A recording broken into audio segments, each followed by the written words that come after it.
I'll be reading today a little bit, but first of all, I'd like to thank a few guys who have inspired me on a new outlook on how to look up and research the history of our people. I'd like to thank Let Us Find the Truth, King Drop 432, Lex Will, and Francisco Perez. These guys have put in a lot of work, dedicated themselves into finding the truth and delivering the messages to us. Today I'll be reading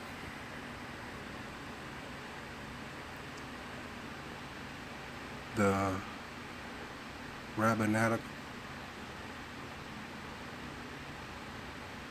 rabbinical literature, or the traditions of the Jews, contained in volume 2, written by John Peter Stylet in 1748.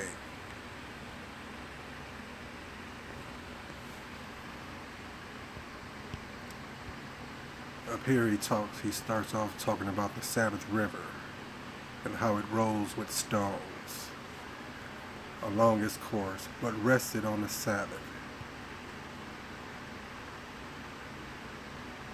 I'll be reading from right here. This also is found in the Talmud, the Treatise Sanhedrin, also in the Treatise Mikvah Israel, and in letters which is said to be written by Prestor John to the Pope at Rome and printed at Constantinople in the Hebrew language, we have the following words. This river runs the whole week, but on the Sabbath it stirs not out of its place till the first day, namely Sunday. Then it returns to its former rapidity. The rabbins are not agreed about the situation of the river. Rabbi Abraham Perzol reports in his treatise Igarith or Akenblam that it is in Asia, in the furthermost extremities of the East Indies. His words are these: we shall now explain the source of the river Sabatchen, and ascertain that he lies on the borders of the upper India between the rivers of Ganges, called in our language Gosam, and it is written regular, and carried the people of captive to Ker, and etc. And again we read chapter 17, verse 6, and placed them in Halak, and in the harbor by the river Gosan, and in the cities of the Medes. These places are over the dry land from Lamech, the Calcut, and the source of the river, Sabatya, begins on the other side of Calcut. It divides those Indians from part of the kingdom of the Jews. We had a little divider between the people of India and the Jews in the land, where thou mayest certainly discover it. Whosoever denies this and looks on this work as folly, and displeaseth the words I have spoken thereof, it is as much as if he denied the words of our rabbis of blessed memory, which are written in the Talmud. Immediately after this, author proceeds thus: those who are at that tribe dwell beyond Calcut, between the mountains of Gosan and its rivers, and beyond these is the before mentioned river, Sabatna. Sabatna, which divides the Indians from the Jews beyond the dry land of the country of Lamech. Country of Lamech. In the desert of Kabor, on that side which is nearest to us. Agreeable, what is here set forth by this geographer is a passage we find in a little treatise entitled Mikvah Israel, which is said the source of the river Sabatna is in the country of Calcut. Rabbi Gedaliah In his treatise, Shalet Bala says the river Sabaton is in the country of Chavila, which probably is Havilah, however you say it, and Rabbi Manasseh ben Israel placed it near the Caspian Sea, when in his treatise Mikvah Israel, and he said the river Sabaton is near the Caspian Sea, and many ancient writers have asserted the same again. He says further, Petros is not the country of Pelusia, neither is it the country of Petra, as it is written, but it is the kingdom of Parthia, which is situated near the Caspian Sea. And I have, with many of the writers, have observed that the river Sabaton is there. However, there is Pathros in the land of Egypt. We must here remark that the distance which one of these writers places the situation of the river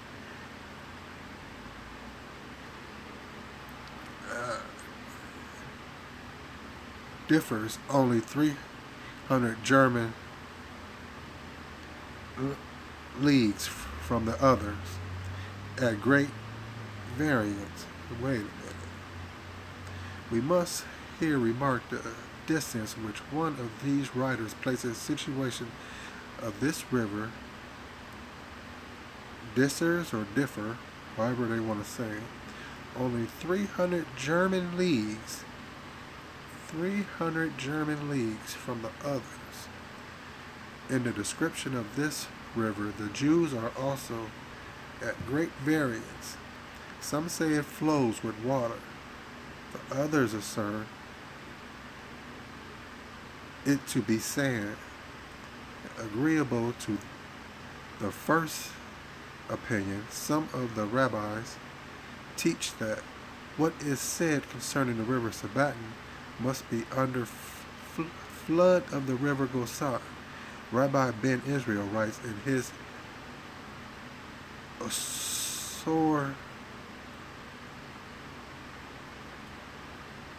aforesaid treatise Mikvah Israel. Thus Rabbi Moshe ben Nachman, in his exposition of the 5 books of Moses, in the Paratha Hasnu writes the river Sabaton and the river Gosan, where a mention is made, and in the Shalashit, the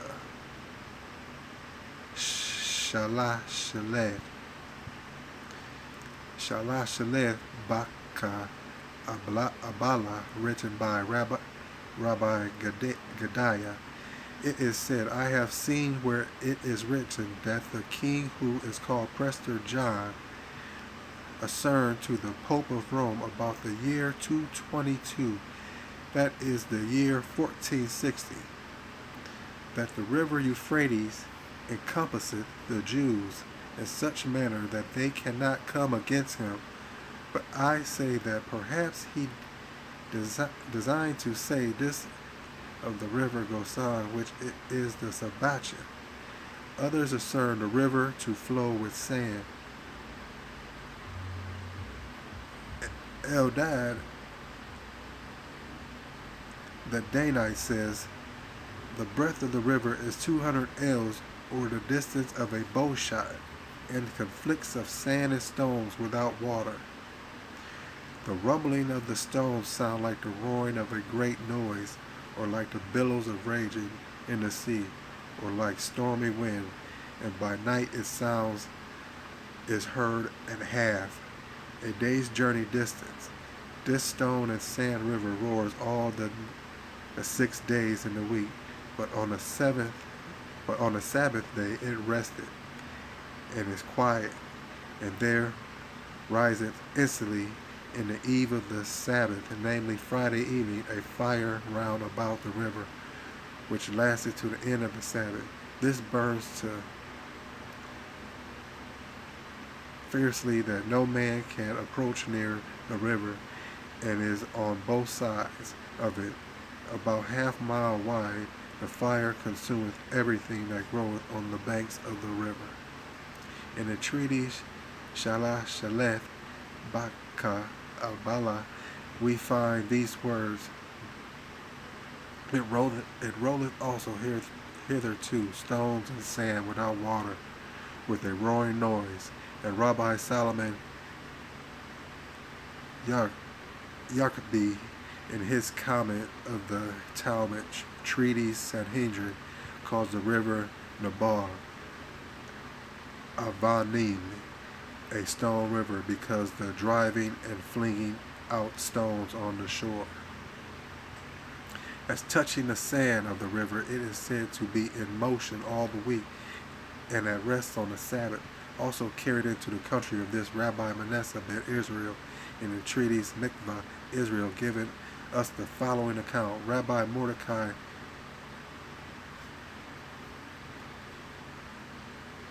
Yafet confirms this by saying that somebody has had a glass vessel full of that sand on the river Sabachin, and that in all the working days the sand had been in perpetual motion, but had rested on the Sabbath.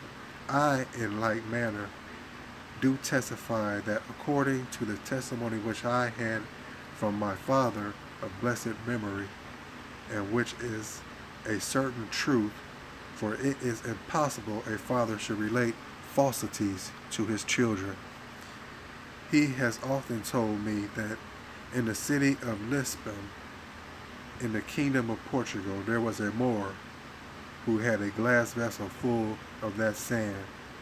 Every Sabbath eve, Friday evening, at the time when the Sabbath began, he walked in the street, which is called New Street, because the street dwelt the Jews who were compelled and constrained into the Christian faith. Excuse me. They was forced into the Christian faith. Some Jews. And by this, Moor called by the name of Moor Jews. So they called these people Moor Jews, who was in Portugal. He then shown them the glass in his hand, bidding them shut up their shops, for the time was come for them to keep the Sabbath. I have also been informed in relation to this matter by Rabbi Meir, a doctor or physic, that he had been a black Moor with a glass vessel standing before a church of the Ishmaelites or Turks. Ishmaelites or Turks in the city of Aleppo. But the judge passing by asked the Moor about it, chiding him, saying he had done wrong in making a shoe of that glass, because it was a confirmation of the Jewish Sabbath. You got this Moor out here trying to keep strong to the word and the commandments of the Most High, and they telling him he wrong. He got the glass vessel in his hand, showing him the sand has stopped moving. It's time for the Sabbath. What do they say? You is wrong. We shall now take a short view of the Jews themselves that inhabit the country, where it is said to be surrounded by the river Sabachin. But here the Jewish authors differ according to Eldad, the Danite account, which we have already quoted. The 10 tribes are placed here, and together with them the tribes of Moses. His words are these: there also is the tribe of Moses, our instructor, the just and the servant of the Lord, who is called the forsaker of idolatry and preserver of the fear of the Most High, These Jews are surrounded with the river Sabachan. The compass of it is as much as one can walk in 3 months. The length and breadth is of a square figure. They live in stately houses and have magnificent buildings and towers, which they themselves erect. Everywhere they go, you see buildings that's been left throughout history showing where they have been, that they have built. There is no unclean thing among them, no unclean fowl, nor any unclean wild or tame beast, no ants, no fox, no fleas, no lice, serpents, scorpions, dogs, nor anything else that may be hurtful. But these are sheep, goats, and oxen, and their sheep and goats bring forth their young twice a year. They neither sow nor reap. They have gardens and orchards, and all manner of fruits, and all sorts of pure, all sorts of pulse, also melons, cucumbers, onions, garlic, wheat, and barley. And out of one seed there grow 100. They are a people of faith and a well skilled in the Mishnah, Gemara, and the Agatha. Agatha. We're just gonna go with that. Ain't gonna stick around and try to battle that word. Just gonna move on. And their Talmud is written in the Hebrew tongue. They also teach after the following manner, saying, our forefathers have thus instructed us, our sages have taught us out of the mouth of Yahshua, the son of Nun, out of the mouth of Moses, and out of the mouth of the Most High. They know nothing of the Talmudic doctrines which were in being in the time of the second temple, because they did not receive them. They talk nothing but Hebrew, and make that commandment heavy, which forbid them to drink of nectar or wine offered to idols, and what our rabbis have instituted concerning the observation and care of killing of cattle, and concerning of flesh which has any defect, and for that reason forbidden, and what according to the words of the scribes was made heavy, even that was Moses made still heavier and more strictly forbade them the scribes. They swear not by the name of the Most High until their soul departs, and utter the refrainment against him that swears in their presence. They rebuke such people after this manner. Woe unto you, miserable! Why do you take the name of the Most High into your mouth and pass it through your mouth? Was it a piece of bread, or could bread you could eat it, or was it water you could drink it? Know you not that for the sake of our oath our children die while they are yet small? They likewise warn all to serve the Lord, and with dread and fear, and with an upright heart. The children of Moses lengthened their days and lived to 120 years. Neither daughters nor sons dieth in the lifetime of their fathers, and they advance to the third and fourth generations. They behold their children, grandchildren, and their posterity. They themselves sow and reap, because they have neither men or maidservants. They keep shops wherein they transact businesses. Their houses are made secure, but they don't lock them overnight, because there are neither thieves nor wicked people, nor anything mischievous among them. A little boy travels with their cattle many days' journey, without any fear from murderers or devils, nor wild beasts, nor from any other evil whatsoever, because they are holy and pure.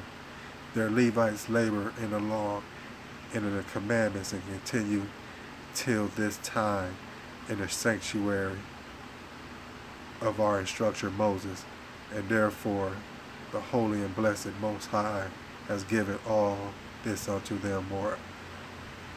Moreover, people live peacefully, had no troubles, no problems with a neighbor. Walk anywhere, they ain't had no bugs, nothing bothered them. That's how it is when you live with the Most High's ways.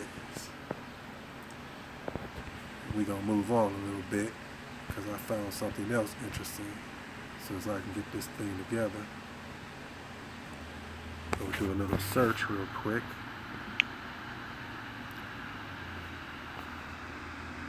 Type in a little word right here, keyword.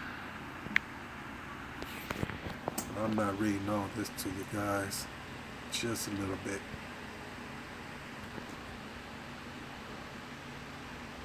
That's not what I want. That's not what I want. Black and deformed man.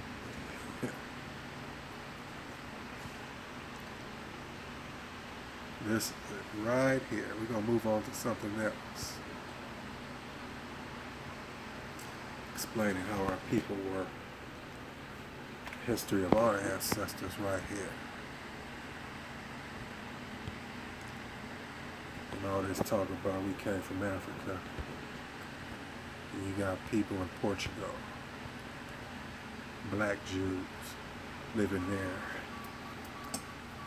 1500s. And then constricting them to the Christian faith. So we're going to go up here a little bit. Key word here, Shalmaneser.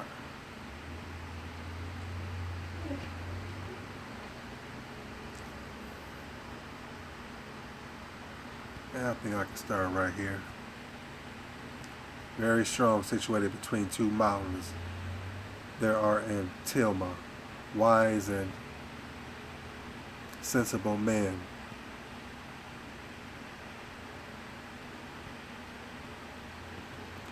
And many among these are rich from Tilma. And then it is 3 days' journey to Kabar.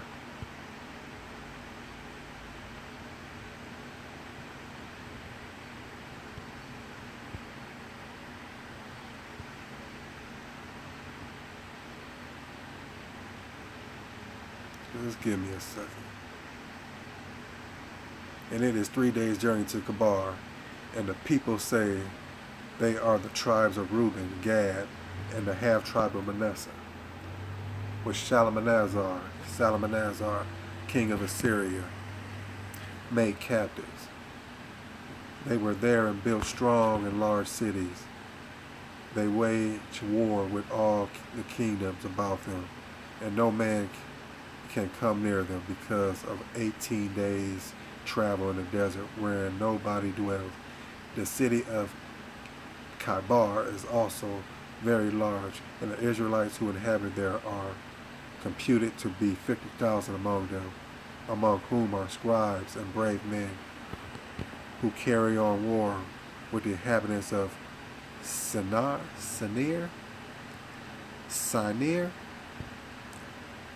Is that almost like Shinar? The land of Seir? Shinar? Sinir, and with the people of the north. The country of Aliman is on the borders of India. This rabbi relates further in the aforesaid treaties the following account from thence, namely the country of Tobath. It is 28 days' journey to the mountains of Mizpah, which lay near the river Gosan. And there sojourns people in Persia, who come from thence that are Israelites, and who report that on the mountains of Mizpah are 4 tribes of Israel, namely the tribe of Dan, of Zebulun, and Asher, and of Naphtali. These made up the first band of Shalmaneser, king of Assyria, carried away captive. That is, it's written in 2 Kings 17:3, verse 6. And carried Israel away. Now, when you go back to these verses that they have for the Bible, they may be different from what you read today. And he carried Israel away into Assyria. Now, I bet you it doesn't. Well, we'll have to go back and check. And placed them in Halah, and in the harbor of the river Gain, and in the cities of Medes. This country is 20 days' journey, and there are the cities and castles erected on the mountains on the other mountains on side of the right there.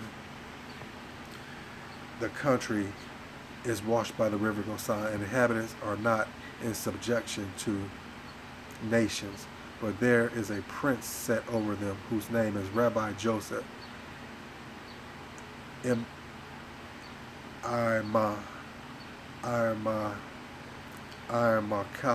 Markila, the Levite, and among them are many learned men. They sow and reap and go to war with the country of Cush. Kuth. Is that Kuth or Cush? Through the deserts and etc. The treaties Shaleth give us the following account. In the year of the world, which was the 1466th year after the destruction of the second temple, 1534, there came a man, a Jew out of a foreign country, who was called Rabbi David the Reubenite. He arrived at Rome. He spake with Pope Clement VII and found favor in his sight. And he, the rabbi, said that he was a general or commander-in-chief to a king of Israel. He was short in stature and black like a Moor, about 45 years of age. The same rabbi went to the king of Portugal and spake with him. He took interpreters along with him because he could speak no language but the Hebrew and Arabic. He only spoke two languages, Hebrew and Arabic, just like the interpreters Columbus brought to America, who only spoke Hebrew and Arabic. To speak with the natives of the land, speak to the natives in the Americas at the time. Now back to this. And informed the king that the Israelite kings who governed the people of Shalak, Kabor, and the river Gosan had sent him to tell him he would be pleased to assist them against their enemies and furnish them with cannon. They should thereby be enabled to conquer. And the king promised him he would do it. The rabbi continued there a long time. And in the interim of his tarrying there, the Most High awakened the mind of a youth who was one of the king's scribes or secretaries, who are generally attending him and observed the commandments. The same youth was of a Jewish extraction, and he thought within himself to turn and to forsake. Now hold on, let me go back. All right. This word extraction, we're going to look that up.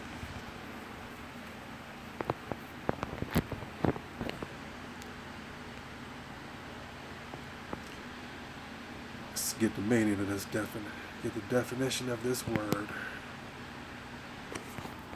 As y'all see, I'm on my phone.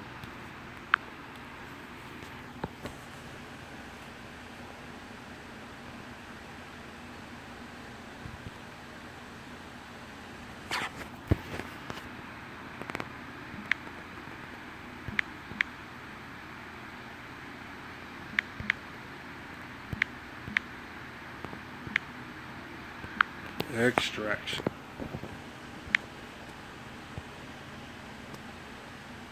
Extraction. Process of withdrawing or obtaining something from something else, or Old French extraction. Extraction origin or directly from medieval Latin extraction. Nominative extractio, noun of action from past. Participle stem of Latin extractere, to draw out, meaning that which is extracted is from 1500, meaning descent lineage is from late 1500th century. Withdrawing or retaining something.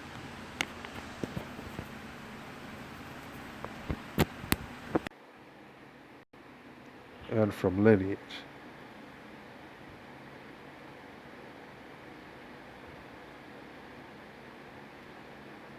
Alright, back to what we was doing.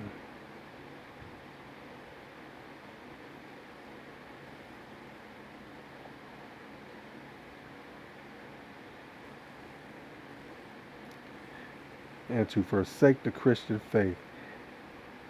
And when he had talked about it with Rabbi David, they retired out of the kingdom. He embraced the Jewish faith and called himself Solomon Malcolm. And although he was of the uncircumcised, he had no knowledge of the law of Moses. Yet, nevertheless, he came among the Jews. He preached powerful things throughout Italy.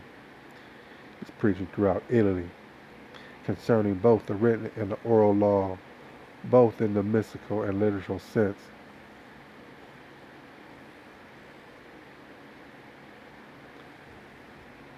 Of it to the amazement of all, so that none could be compared with him. Neither is it known how he obtained to so much wisdom. The account he gave of it was that an angel had endued him, wherewith he wrote books and declared he was one of the messengers of the Messiah. He was beautiful in features, amicable, and liberal. Rabbi David fasted 6 days and 6 nights successfully, as a man of reputation informed me, namely Rabbi Jebu de Bernice, concerning it with an oath that he was set to watch and observe that miracle, and to see whether in all that the time he received any sustenance. Rabbi Solomon went to Mantua to the Emperor Charles V, but it is not known what words he uttered, but only the emperor was highly incensed against him, and commanded to have him burnt, which was done accordingly. They put a curb in his mouth because they were apprehensive he might use some sorcery in order to procure his escape. He glorified the Most High with his death and did not renounce his faith, though his life was promised him. Rabbi David was sent by the emperors into Spain, where he died. Another account of Rabbi David we find in the treatise Mikvah Israel, which runs thus. He, namely the Jewish ambassador, he was called David the Reubenite, of the tribe of Reuben. He took his journeys through India and came into the kingdom of Portugal, where he made the king's secretary proselyte to the Jewish faith, circumcised him, and gave him the name among the Israelites of Solomon Malcolm. This Solomon learnt the law and the Kabbalah in a short time, and all the learned men of Italy were astonished at his learning and understanding. Both these men, David the Reubenite and Solomon Malcolm, endeavored to convert to the Jewish faith King Francis and the Pope of Rome, and likewise the Emperor Charles V, for which attempt Solomon Malcolm was imprisoned, and in the year 301 of the 6,000 year number, and according to the Christian era, 1540, he was by order of the said Emperor Charles V burnt alive in the city of Mantua. However, he would have pardoned him on condition he would change his religion. David the Reubenite was made prisoner by the emperor in Spain, where he died in a few days. Rabbi Abraham Perizal, in his treatise entitled Igrath Orkoth,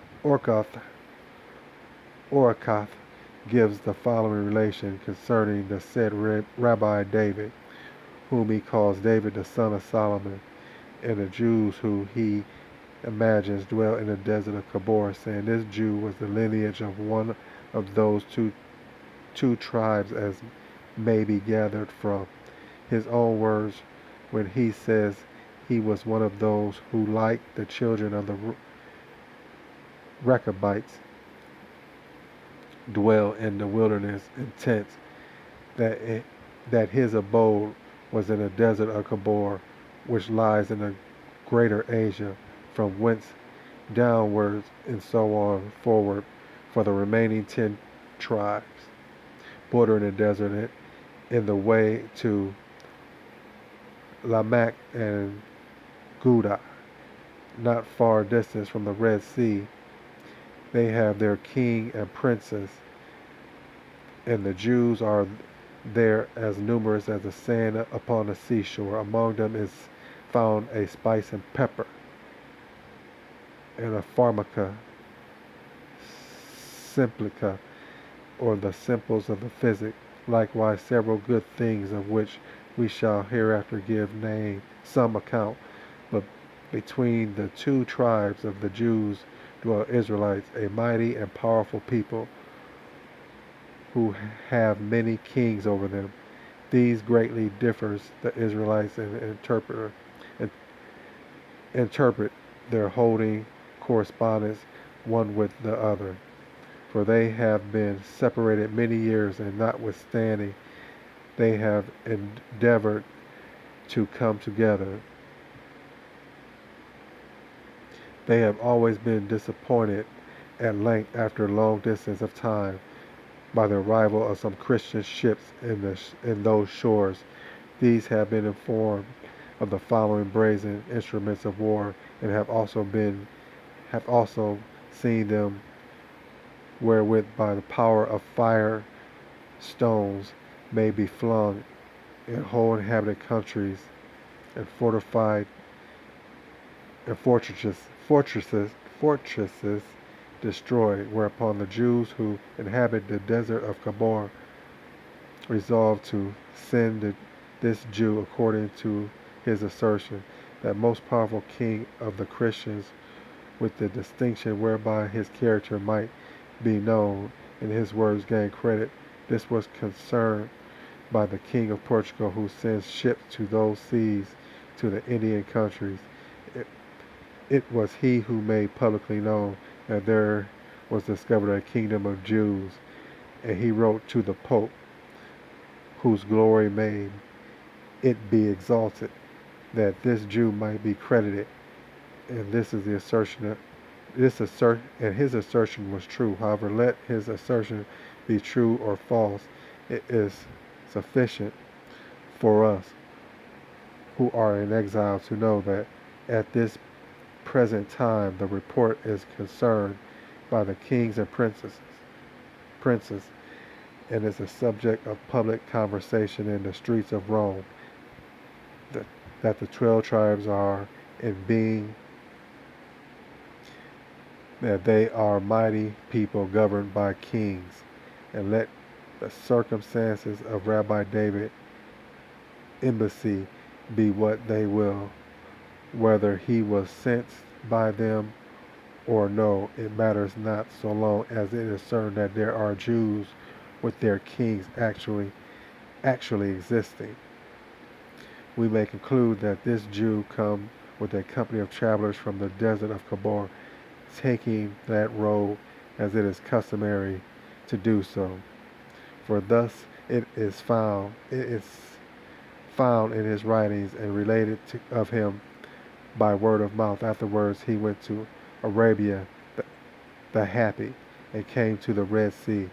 From thence traveled to Egypt, so proceeded to the land of promise, where they waited for Byzantine ships to carry him to Italy. When he arrived at Rome, he tarried there near 8 months, till an answer was brought upon the king of Portugal concerning the truth of his message. Those who have reported of him, and also many eminent Jews that have conversed with him, and declared positively that sued he sued to the Pope, the King of the Goyms, and for aid, and for obtaining metal instruments of war, wherewith to fling stones, and likewise some expert engineers, in order to carry with them into the happy Arabia, and to drive out their enemies before mentioned, and as equivalent proposed to the Pope, whose glory be exalted, to procure him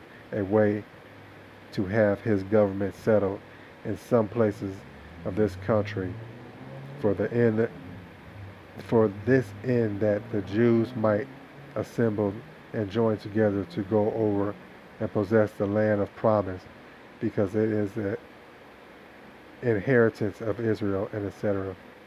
We have also, in this instant, October in the year 285, that is the Christian year 1525, heard it reported in what manner Pope Clement, the king of the Goyms, consented dismiss him with great honor, and sent him by a ship freighted with implements of war, and as well Jewish, Jewish and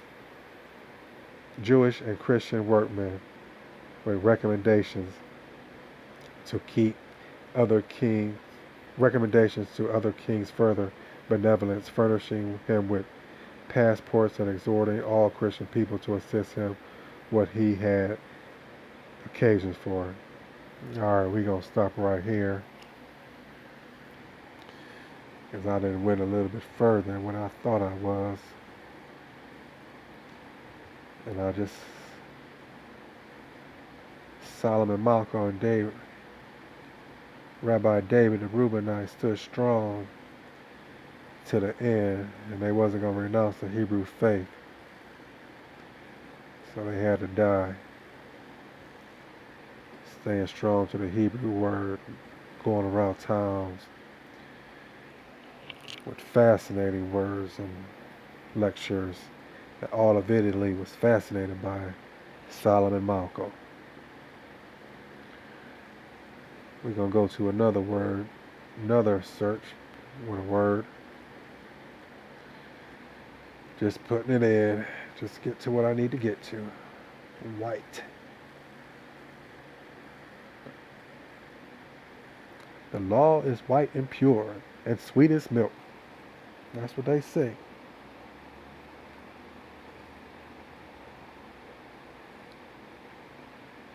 America, where found white people with great beards.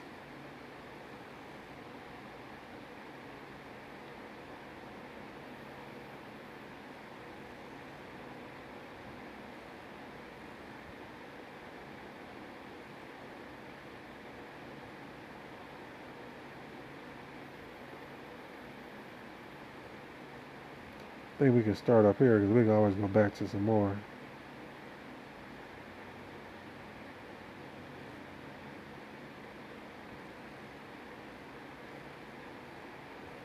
What page is this? 165. Go down.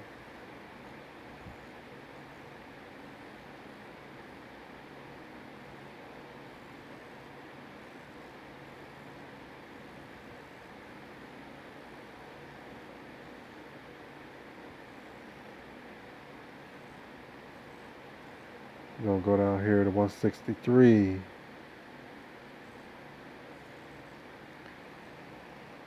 Gonna get into this Prestor John.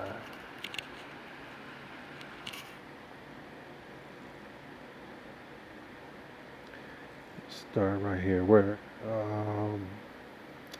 I was at Alexandria in Egypt,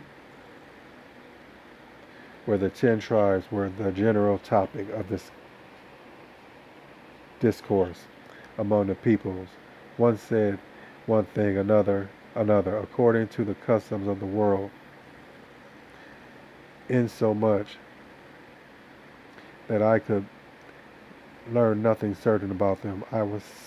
I went therefore to the holy community of the Jews in Egypt, where the people informed me that the letters arrived from the holy community of Salnek by a caravan, that is a traveling company of merchants who came from thence, which give an account that many thousand of Jews had passed the Sabbath and had laid waste to the whole country of Prestor John, together with the country of the white Ethiopians, who were called Frank Moors, a kind of Turk, whose language was Spanish, and that the Jews had made war upon them because they refused to pay tribute. When I heard this, I gave thanks to the blessed Most High, for that he had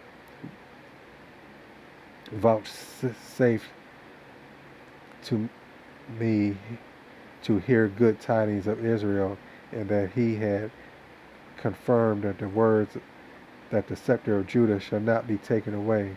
And in the year 391, according to the lesser number 1631, I happened to light on a ship which belonged to the Holy Community of Alexandria, bound for the Holy Community of Salnak, and hearing of a caravan that was come which bought up a great quantity of iron, I asked them from thence they came. They replied they were arrived from the country of, now this word is going to be something,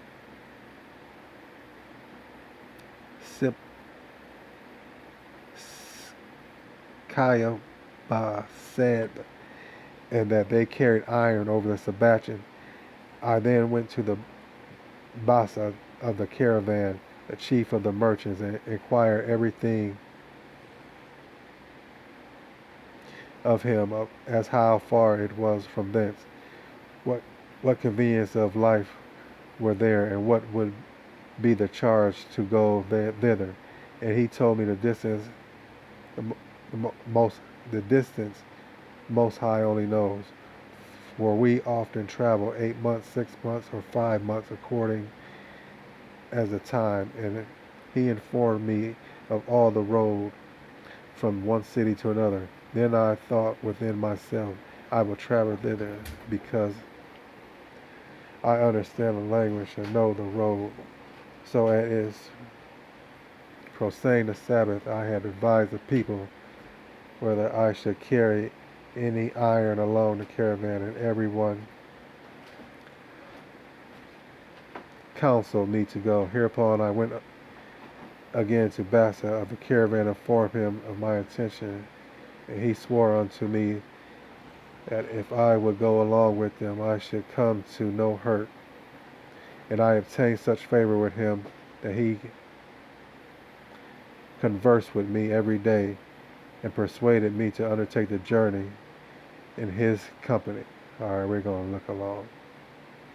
Hereupon he and I went before a Turkish magistrate, who set me down in the book as one of the passages, and in that he, the Basa, was either to sea safe to Salnak, or to produce letters from where he had left me. Thus I undertook to inform me self more particularly concerning the Sabbath, and many of the Jews went with me before the magistrate, and were witnesses between the chief merchant. I will not be tedious, which tedious much might be written on the roads, country, city, seas, particularly of the deserts of happy Arabia, until I came to Mecca and Java, far from the Red Sea. There lieth Muhammad, the false prophet of the Ishmaelites. From thence I passed to the country of Sikantine, the desert of Kabar, where I saw a sort of animal which had 5 legs, and 3 eyes, and 6 ells high. There were many Jews in the country, and it has been called Baska Mora, and the children of Rechab had dwelled in the happy Arabian cities and villages in the Indian Sea, not far from thence, and on the coast of the mountains without number, and on the islands of the cities of the Jews have spice and silver. Alright, we're going to move on, because that's not what I wanted.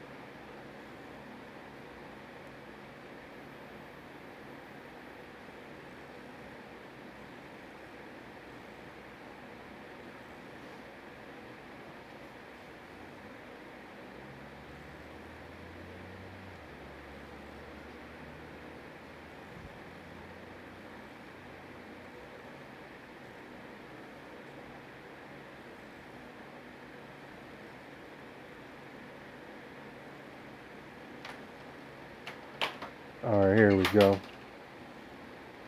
We're gonna go back up here though. I did not pass through Calcuit because the danger at sea, but passed over the sea which is near the ships are strongly built. Though without iron, we sailed till we arrived in the country of the white Moors called the Frank Moors, and came to Sevilla, which is in the first city of the white Moors. From thence are but 2 days' journey to the Sabatin.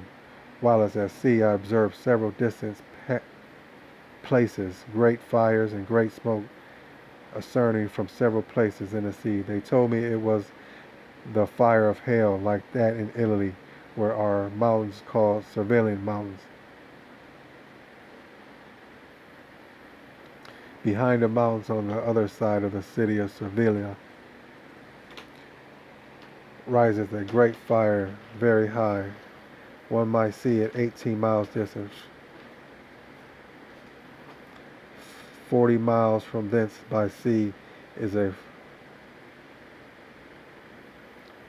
forest of olive trees, from the mist which issued a smoke which they told me proceeded from hell, and upon the surface of the sea we found pieces of brimstone. But before I came to the city I heard of the rumbling of the beginning of the thunder, and the nearer I approached the plainer I heard it. I inquired what it was, and was told it was the roaring of the river Sabatin. When we came into the city, they informed us of the danger of traveling to the Sabatin on account of the watchmen. These watchmen belonged to the king Prestor John, who was an Ishmaelite. They are afraid of the Jews, and therefore plant watchmen along the Sabatin, for which reason we could not proceed. We disposed of our merchandise in that city and continued there 3 weeks. In the meantime, they informed me everything I asked of what use those watchmen were, since nobody could get over the Sabbatian. They replied that the whole week round they rambled up and down for pillages, except on Fridays or 2 hours before the Sabbath, when they are in fear, and stand together upon their watch to see whether any of the Jews will attempt to come over. And when the Jews, come, the watchmen do not fight with them, but immediately proclaim in all the cities and countries. Then are they, the people, terrified, and lock all the city gates on the Sabbath. They keep no watch, for they know that no Jew will then come over. Now, when there are about 2 hours to the Sabbath, the roaring of the Sabbatian ceased, and inquiring into the reason thereof, they told me that just before, for 1 hour, it flung up stones as high as houses, but on the Sabbath it rests. They also informed me and showed me how the Jews came into the city and how they destroyed it and took away all their treasures. They painted out to me the destruction of many houses, but the inhabitants presently rebuilt their walls and erected strong forts. In the meanwhile, I inquired likewise further concerning those Jews and their circumstances, and wherein their power consists, and what country they possess, and by this means informed me myself of all I could. And they told me everything readily and circumstantially, which made me almost weep for joy. But I durst not discover it before them. Why? Because they are under dreadful apprehensions for fear of the Jews. Lastly, I asked what price iron fetched there. They told me that for 100 weight of iron, they gave 100 weight of gold. Why so? They have mountains of gold, pure good gold. They have no coin, but they weigh large and small pieces of gold in scales. Upon my asking what sort of country it was, they told me it was an extensive, large country with all manner of victuals of flesh, fish, and all sorts of fowls, and abundance of all sorts of fine clothes, woolen and silken, a variety of colors, and of silver, and of gold, and that those Jews wear no black apparel in the country, groweth pepper, ginger, and cinnamon, and all manner of spice. They acquainted me likewise that between Prestor John's country and the Sabbaton were the two kingdoms, and that there whoever kills an animal is put to death. The river was 17 miles wide, 17 miles wide, and flung up stones as high as houses. 17 miles wide. Damn. One hears the roaring of this river for 2 days' journey, I bet. But on Fridays, 2 hours before night, it rested and is dried up quite, and then not so much as stone. It is to be seen only beautiful sand, white as snow. But when the Sabbath ended, it begins its usual raging and roaring. I have heard it myself. The Goyim, or the infidels who dwell near the Sabbaton, don't drink of it, nor suffer the cattle to drink thereof. Why so? They say that the river is holy. It is the messenger of the Most High. It is always fulfilling its commands, and rested the seventh day. Therefore no man ought to drink thereof. He that hath the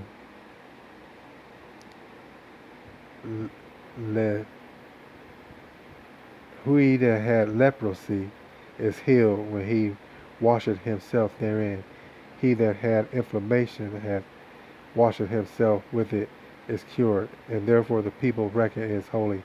I asked also concerning the Jews, and they told me that over the Sabbaton there were none but Jews, who had 24 kings over them, all of them Jews, and each king has his particular country, with mighty cities and villages. But the chief king was a powerful and potent hero. When he rides out, there ride with him 150,000 men armed at all points.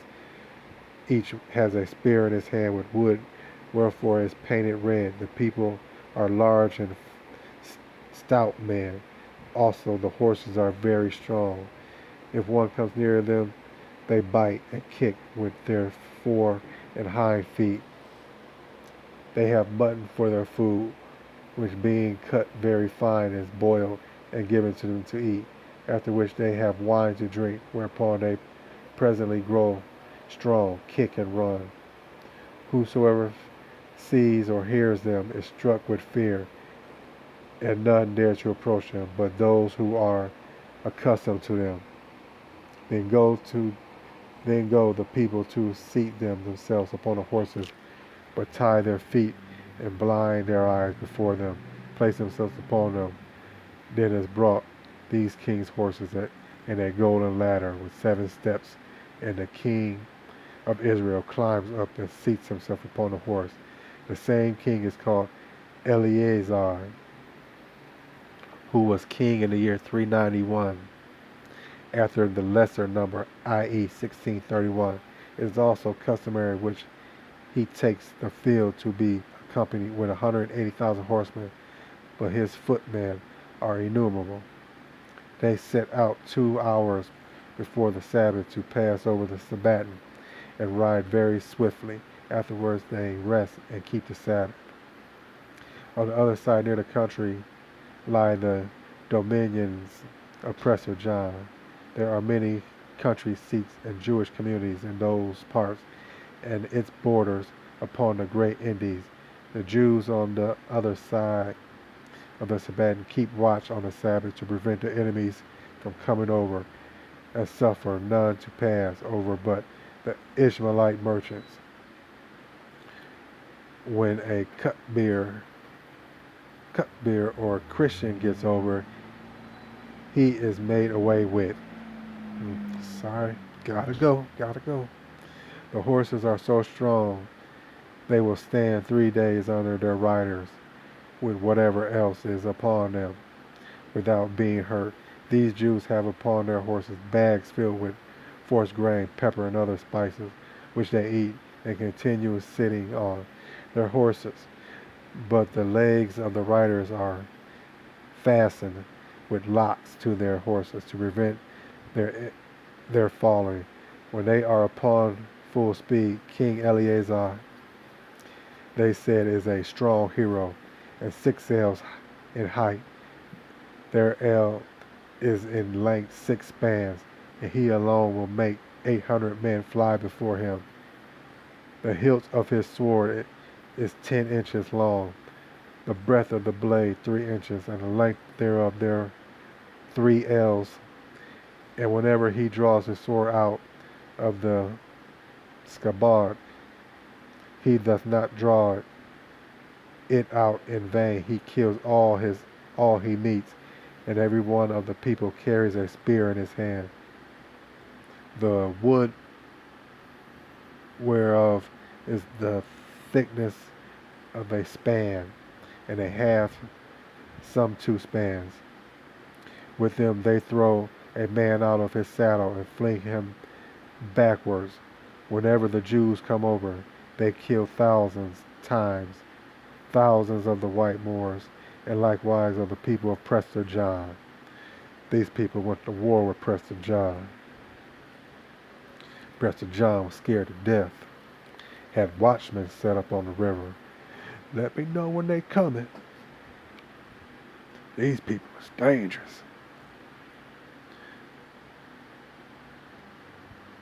Nothing can withstand them. The Jews have likewise bows for arrows exceeding strong.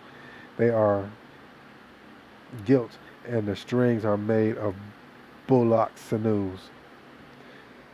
The sinews of a bullock.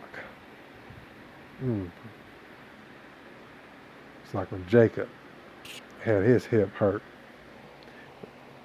and his sinew was hurt from the angel he was wrestling. The arrows are of indifferent wood, at the end whereof is fixed an iron head, and with 3 edges 4 fingers broad, and anointed with deadly poisons.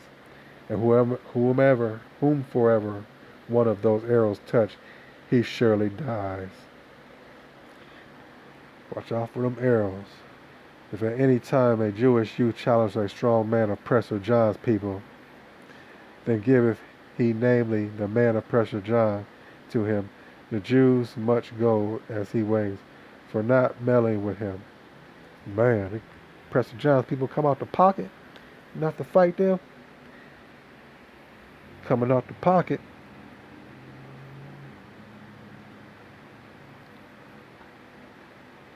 For not meddling with him. When the Jews are on the side, they plunder their enemies of all they can. Lay hands on them. Lay them hands on them. You know how we do it. We got to lay them hands on you. We going to lay them on you. And destroy country and people so long till they are paid tribute. They carry on war with their enemies for some months till they have subdued all.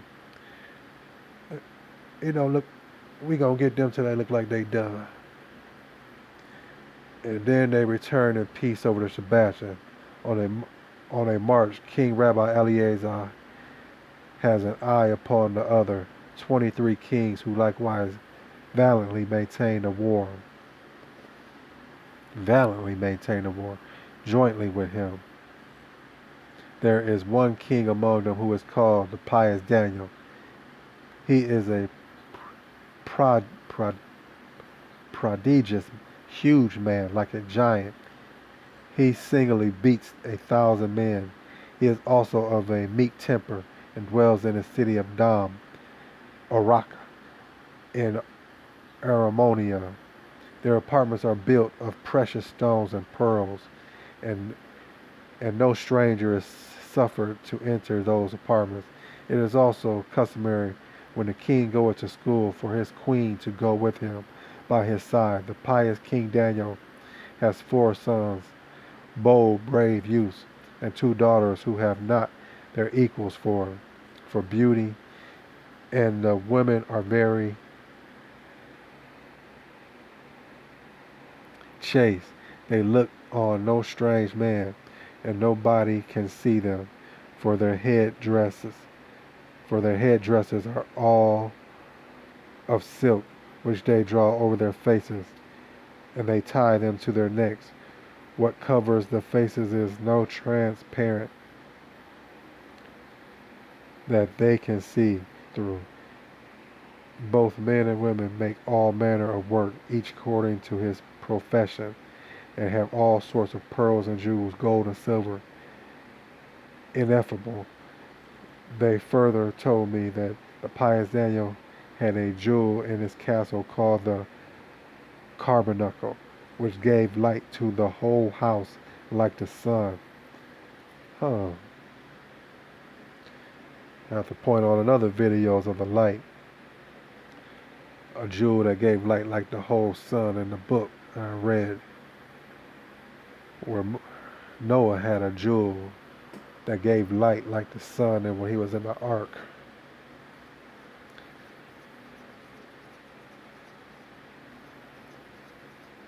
Gave light to the whole house like the sun. And when the Sabbath again, then the jewel is taken out and laid in a court where it luster shines night and day. In regard to the words, Exodus 35:3, you shall kindle no fires throughout your habitation on the Sabbath day, as also in honor of the Sabbath in the weekdays. The stone is tied up in a piece of silk and kept locked up until the Sabbath. And in the year 390, according to the lesser number, i.e. 1630, the children were serious of being employed in the war under the king, at which the king was angry because they were but little. But when they saw how the fathers appeared with steel arms and coat armor, they dressed themselves also in such arms unknown to the king, and rode nimbly over the Sabbath, and finding thousands of men finding thousands of men of their enemies, flew them and returned safe home, at which the king was exceedingly pleased that they had shown such valor in their youth. They also told me that in the country where the Jews dwell, there grows fine, thick, and large wheat, that the earth was black as coal, and very fat. They are very cautious that they are not defiled. And if one that is rich be defiled, he flings away his garments. But if he is a poor man, he washes it 4 times. In the same year, the king of the Indies, sent by 3 princes, presents to Rabbi Eleazar. They rode over the Sabbath and presented themselves before the king, and with the presence of submissive speech, pacified him according to the custom, and concluded a peace between him and the king of the Indies. The ambassador returned safe to the city of Sevilla,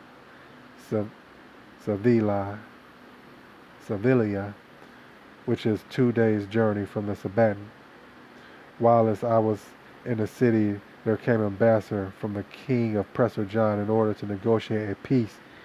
The ambassadors brought great presents for Eleazar, which I myself saw. They consisted of a man without a head. His mouth and eyes were in his breast, and he eat nothing but fish. In his language, something resembled the Greek. Further, the presents consisted of 40 bored pearls. Some of them were globular, and others long and big like a joint. Like a joint? What kind of joint he talking about? And the box in which the pearls lay was made in fine crystal, a span high and wide. There were another costly jewel called sapphire, which lay in a little box which was covered with coral, 3 fingers wide and 3 fingers high. The ambassador was advised not to bring the man over the Sabbath, lest he should made away with. Why so? Because he speaks the language of the Greeks, which shows they must come from among the idolaters, and there is a whole country of such people who are subject to Prestor John, who also informed me that in the year 388, according to the lesson number IE 1628, 8 Jews came out of the country and passed over the Sabbath.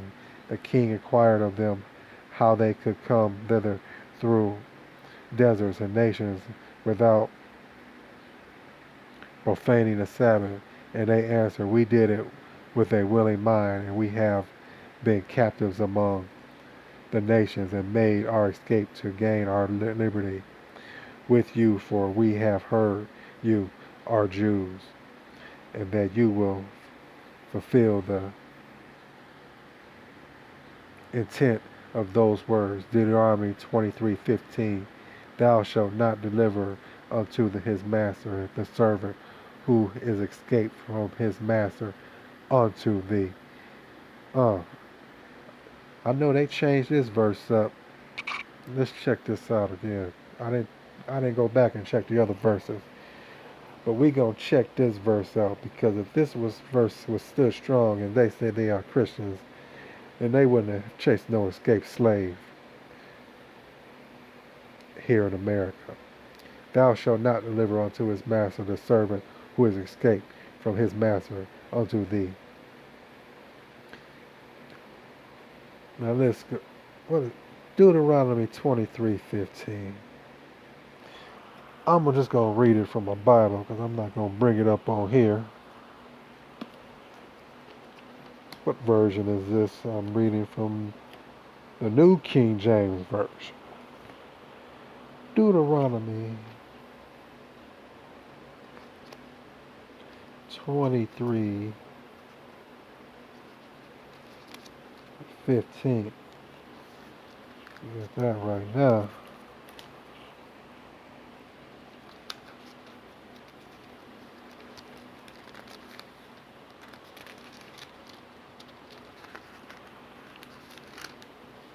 Now let me read this one more time. Just get a show what they say. Thou shalt not deliver unto his master the servant who is escaped from his master unto thee. 23, and you shall not give back his master the slave who has escaped from his master to you. He shall dwell with you in your midst in the place which he chooses within one of your gates, where it seems best to him. You shall not oppress him. Well, you know, they did keep it the same. They just didn't listen to it.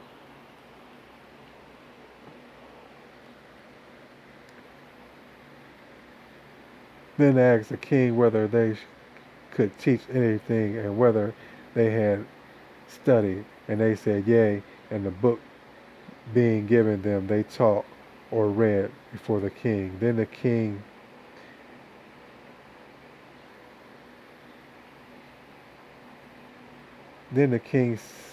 satisfied they were Jews, and he made them handsome presents, and they took themselves wives.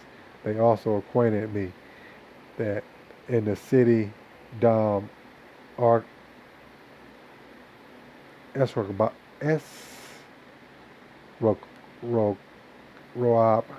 in Armonia, there is a school built of precious stone and pearls, which could not be purchased by all the kingdoms of the Christians and Turks. These are the words of Rabbi Gerzon, taken from the treatise Gilead, Eras, Israel. All right.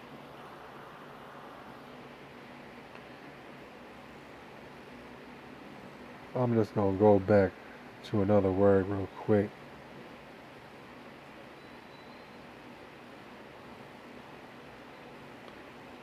Just to show you how they changed a few things in the Bible.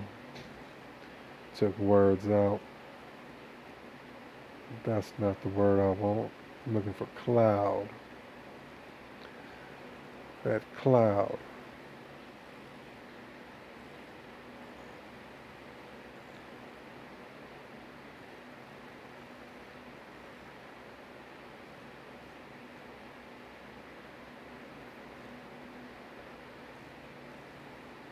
162, 161, right here. In the 17th chapter of the Treaty of the Sanhedrin, he says that the 10 tribes were carried into 3 different places of banishment, or wretched lands, over the river Sabaton, into Daphne of Anatolia, and into the place where the holy and blessed Most High covereth them with a cloud. But hereafter he will gather them together and deliver them from thence. He gathers his arguments from the words of Isaiah 49:9. It says, the words that thou mayest say to the prisoners go forth, signity, those that live over the river Sabaton in banishment, and by the word to them that are in darkness, show yourselves, is meant those who are covered with a cloud, and that words they shall seed in the ways, imply those who are in Daphne and Anatolia. Of what Anatolia he here speaks, is unknown to us. Now, as you can see in this written in 1748, Isaiah 49:9 says, the words that thou mayest say to the prisoners go forth, signity those that live over the river Sabaton in banishment, and that by the words to them that are in darkness show yourselves. Now let's look how they changed it. I'll be reading again. Isaiah 49:9.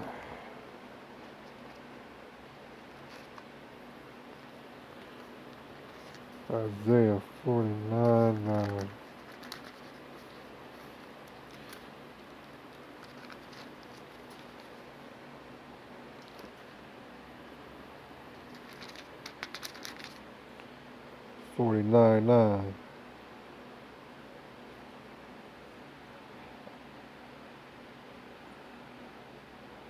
That you may say to the prisoners, go forth, to those who are in darkness, show yourselves.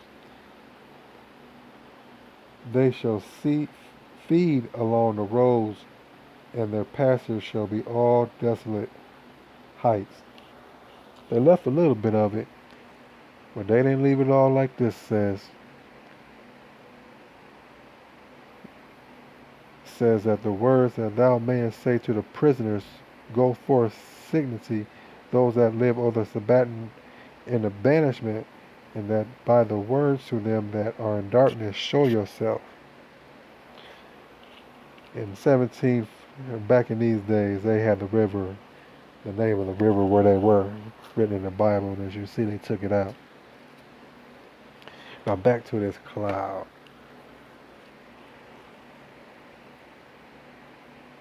We're going to go to another good book I read right here.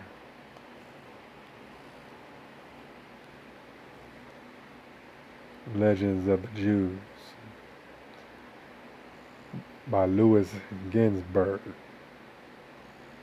Legends of the Jews. This is a very good book right here. You get a lot of knowledge out of it. Find a lot of secrets in here, a lot of good information that you won't find anywhere else. I highly recommend this to be read. We're going to go back here to a cloud. Like we read before, where the cloud has taken them.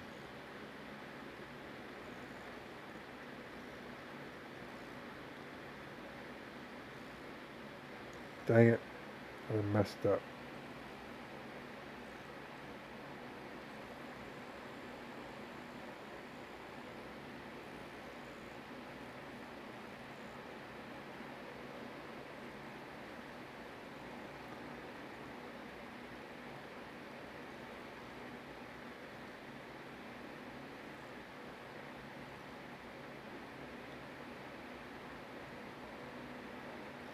That's not what we want. Oh, we can start right here. Over it hangs clouds. All right. Rabbi Johann ben Zakkai and his disciples, in the fourth, those who were carried off in a cloud of glory, in the fifth, who occupy a place which even perfectly pious men cannot obtain, and the sixth are the youths who have not tasted the sin of lives. Alright.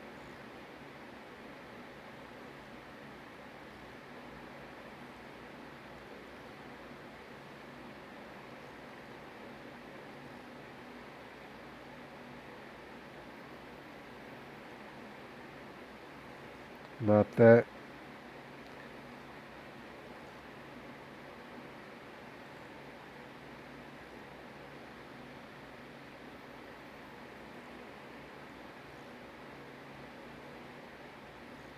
Not that.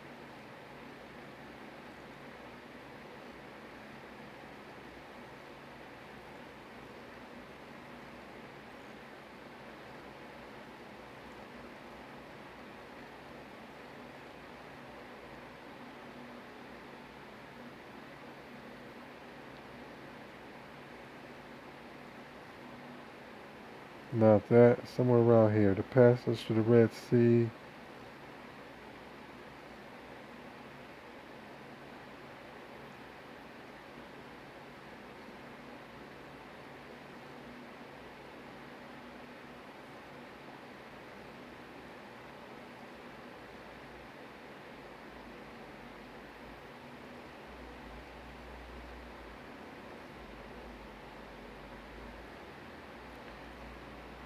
No, I can't find it. Ain't that something?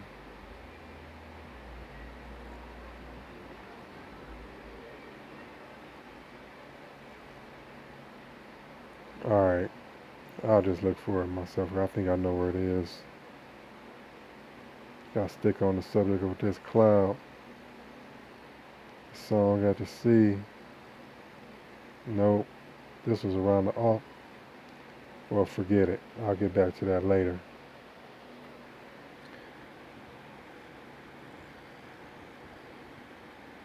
Passage to the Red Sea. That's not it. Pharaoh pursues the Hebrews.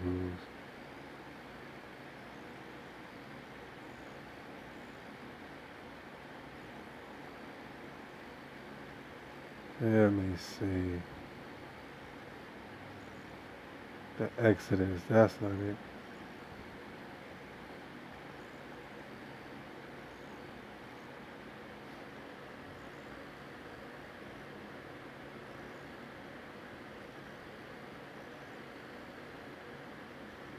Now let me put it in. I know it's around here somewhere. Cloud.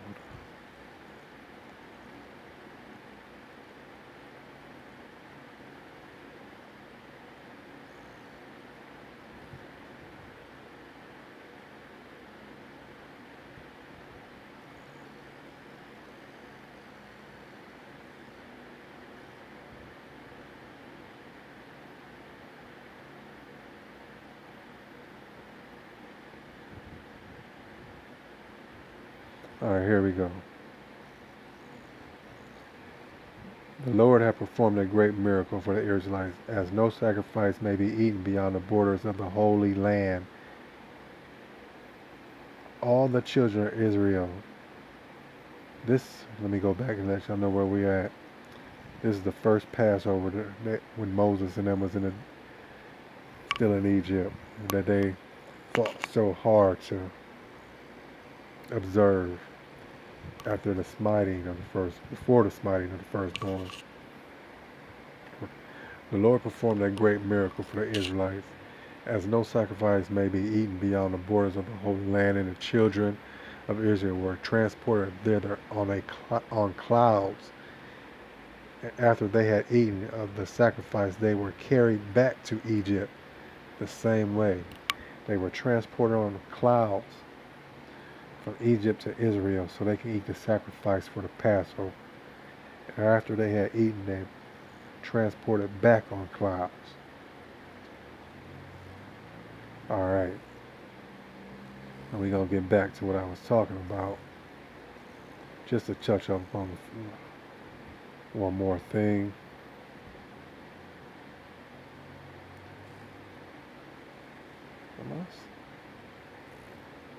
Just to touch up on one more thing real quick. We're going to go to another book I found the other day. Just found this one. And man, is it great. It's going to tie into what I was talking about, reading about Israelites, Jews over the Gasan River in India. But this time I like to get a few more words from other sources just to verify. The U.S. Democratic Review, Volume 29. The U.S. Democratic Review, Volume 29. This was written in 1851.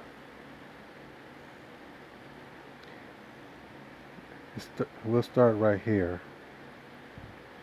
We are indeed told that there is a colony of black Jews in Hindustan. Hindustan. Now let's see what Hindustan. Hindustan.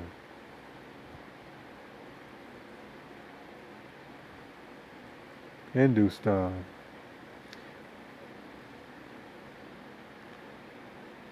Northern Western India, subcontinent. The terms Hindu for Hindustan were current in Persian and Arabic at the time of the 11th century.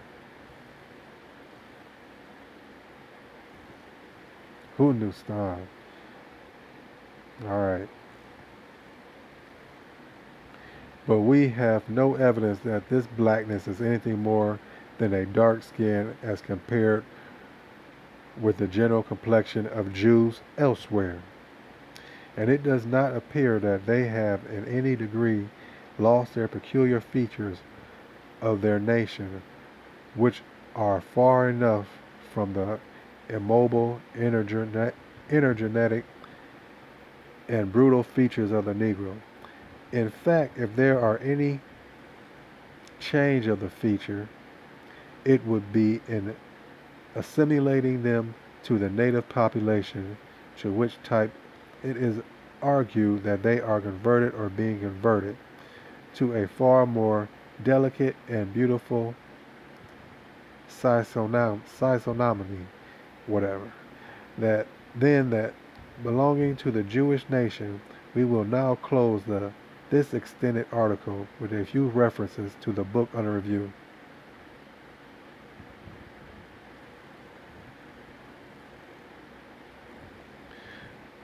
You can look at here. There is a colony of black Jews in Hindustan. Now let's see where else they got some blacks at.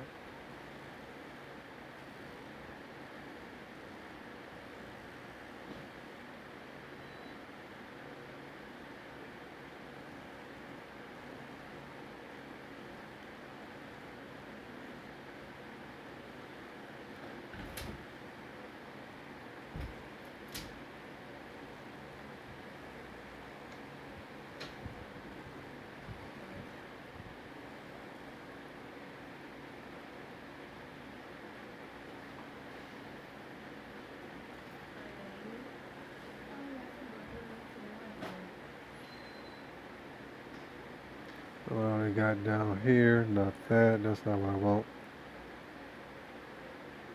Oh, here we go.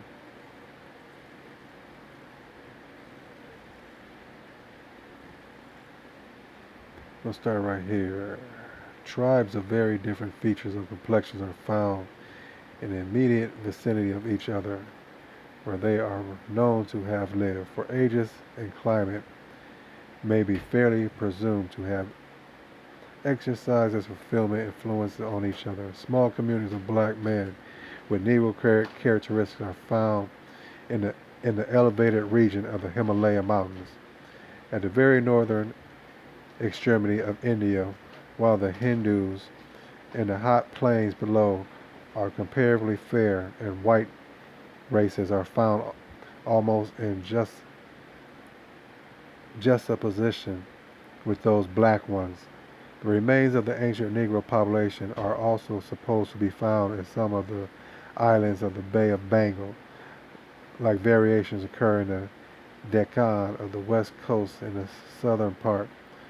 The Brahman tribe are generally a fair people, but they are very black Brahms, whatever, and says Pritchard, the social regulations of the Indian community precluded the supposition that this race at least has been intermixed with the barbarous, barbarous aboriginal tribes, i.e. former Negro population. Ain't that so? Intermixed with the barbarous aboriginal tribes, i.e. former Negro populations. He attributes the color, therefore, to the agency of temperature, but is there no explanation demanded to show why it is temperature should affect one part of a tribe and leave the other part following the same customs and etc.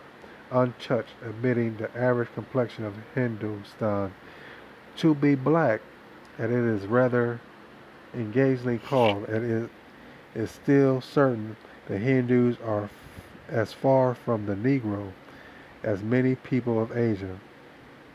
Wait a minute. Hindus are as far from the Negro as many people of Asia. You're damn right. Their case is preciously parallel to that of the Italians in Europe. The depth of their shade over that the Tartars and Mongols is no more than that of the Italians as compared with the Germans and Britons. Although the different latitude and climate is far greater in form, Hindus are graceful and delicate, approaching even to the effeminacy, but the variations in Hindustan suggest one question. If the small tribes living so near together and varying little in forms of life maintained for ages such wide distinctions from a color, what influence of climate within the whole range of the earth can possibly over-transform either of the extremes of men into the other?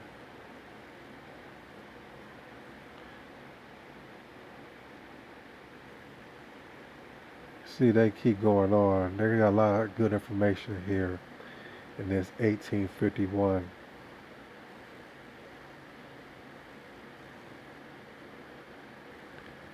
U.S. Democratic Review, 1929.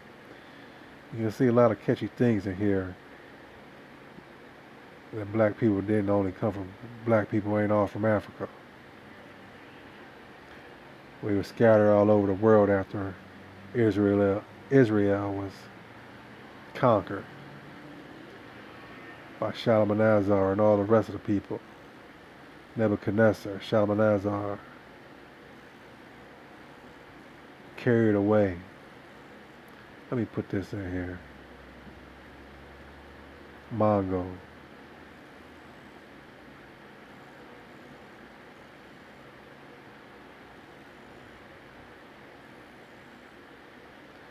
That's not what I want.